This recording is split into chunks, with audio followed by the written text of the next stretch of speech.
Hello there, how's it going? I'm very thankful to be making this video to let you all know that I have made it to 500 subscribers on my YouTube channel.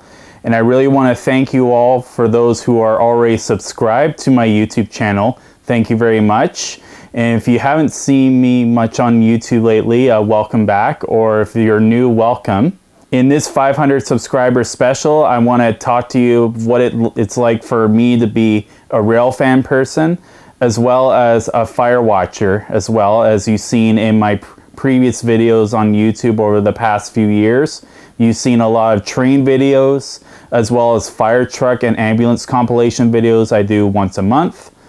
And I want to tell you guys kind of like the behind the scenes of what it's like to be seeing those trains and fire trucks in real life. So I'm going to split into two different sections in this video. So first, let me talk about what it's like for me to be a Railfan person. People call it being a Railfan because it's their hobby. You know, trains, whether it's seeing it in real life out in the street or just in general for toys and all that stuff. But for me, I really like to actually see trains out there on the streets at railroad crossings in real life. And there's very interesting ways I do this, whether I go out there, it doesn't matter what town I'm in. I have this little device which is very neat to track down certain trains. Most of you rail fans that are watching will know what I'm talking about, but if you don't, I'm going to show you what it's like. So in my videos you've seen in the past 3 years now, because I started to become more of a Railfan person in 2021. I learned from a friend of mine who I met that year of what it's like to be Railfanning and seeing trains at certain times of the day, and I have it by using this little radio here. You pretty much can call it a radio scanner, but I use this for trains as well as other stuff as well, but it's mostly I mainly use it for trains. And I have multiple different frequencies where I can track it down, trains at any locations, whether it's here in my city or in another city. And you've seen in the past few years I've been Railfanning not just here in my city, Nanaimo, but also in New Westminster and a few other places in the lower mainland of British Columbia. I'm really excited to also try to Railfan in other areas of Canada, hopefully soon. This scanner will really help me out a lot, and it really does help because I'll know when a train comes at a certain time, and the location really depends because there's multiple different train yards out there, and so many trains use the same frequencies that I would use. So it's hard to know sometimes when trains will come. In Nanaimo, we only have one train and it only comes maybe a couple times a week. It's called the SRY locomotive, and obviously you've seen it on my YouTube videos. If you haven't, go check out my YouTube channel and watch my SRY videos that I've made over the past couple of years that I've seen in my city. And every time I see trains, I always use this. So you may hear in some of my videos some of the radio chatter. That's where it's coming from, is this device. And I also have another scanner right here. This is my older scanner, and I only use it for trains only. I have probably 85 channels on this one. But the reason I have that many on this one is because I also have trains frequencies in the United States. If I was to travel to the United States, which I haven't been in the United States for several years, I have it set so I can use this radio if I wanted to see trains in the United States and also other provinces in Canada. So sometimes I'll use this one, but I mainly use my other one, mostly because it's just better quality. And also what you can notice on this one is the antenna. You can tell some of you rail fans might have seen this before.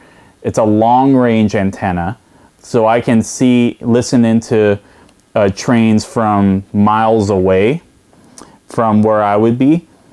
But not many people have scanners with this antenna. You have to find this online, I believe on Amazon or eBay.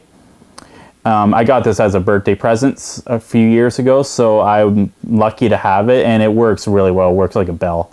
I can track down multiple different things from far distances. And also another thing I want to talk about is you've seen in other videos I've done where I do a train horn salute tests, and usually this is done by someone who has a lot of experience with seeing trains. And for me, because I have a lot of experience, I'm going to show you, just because it's very easy for me to do it in this area, even though there's no train right in front of me. I'm going to prove it to you of what it's like to do requests, you should say, for getting a horn salute from a train locomotive. Doing this, it does require a bit of practice. It did take me a bit of practice to do it, but I got used to it after a couple trains. The best advice I would recommend is if you want to try to do the salute trick, doesn't matter where you are, is you have your knuckles out like this, and almost like you're posing, but the way you do it is you have your knuckles like this. Hopefully you can see me okay. And just do this until you hear a horn sound, or if the engineer passes already and they didn't sound the horn, then they just don't want to do it. Because keep in mind is trains, not every train locomotive engineer likes to do horn salutes for people, but there's a lot of engineers out there that do. And sometimes you'll be lucky, sometimes you're not. And that's just the way you do it. And it takes a bit of time, but you'll get used to it if you ever wanted to try to do it one day, because it just shows a lot of entertainment. That's why I like to do train horn salute tests, is because it just adds more entertainment, especially at a railroad crossing where it's a no whistle zone. You can do it there. That's the best spot to really do it. And I've got more locations I want to do in the lower mainland where I want to try doing the salute trick again. So hopefully I can do that within the next several months. And one other thing to keep in mind is when you do the trick, always make sure that the train is at a reasonable distance from you. And the reason is because if you start too quickly when it's close to you, there's a chance you're not going to get a salute because the engineer and conductor don't see you quickly in time. So you always want to start from a far distance from the train. That way they can see you, and then they could time the horn just correctly, where it's not like you hear the horn when they are already gone past you, which doesn't make any sense. Alright, so now I want to talk about what it's like for me when I'm fire watching out and about. So in my city, there's 4 different fire stations in my town. I try to visit most of the fire stations as I can when I film these compilations, but I visit 2 different stations, and the reason is because they're busier than the other 2 in my city. And the thing to keep in mind, and here's a little behind the scenes technically of what I'm gonna say here, but I actually know the firefighters quite well, including the fire captains, the fire chiefs in my city, as well as the fire inspectors. So the thing is they do know that I am filming my fire trucks and ambulances compilation every month. So I do have the permission to record the fire engines when they're responding to calls. I've met the firefighters in person when I sometimes visit the fire stations. So basically for me, the fire department is actually like family to me, because I really have a good connection with them in a way that I just feel really close to them, and they're always there for anything. What doesn't matter if it's a fire or a medical aid. They're really great first responders. So I do give the firefighters in my city, Nanaimo, a huge shout out in this video, because they do a very good job in our community. And the thing is you may ask, how do I know all of the calls that they're trying to go to? Well, I'm going to show you. I actually have, and I use this with permission, of course, with the fire department, is I actually have a fire pager. This is technically more of a transmitted radio, but I actually call it the fire pager. And unfortunately, I'm not allowed to actually turn it on and show you what it's actually like when I hear a call for privacy reasons.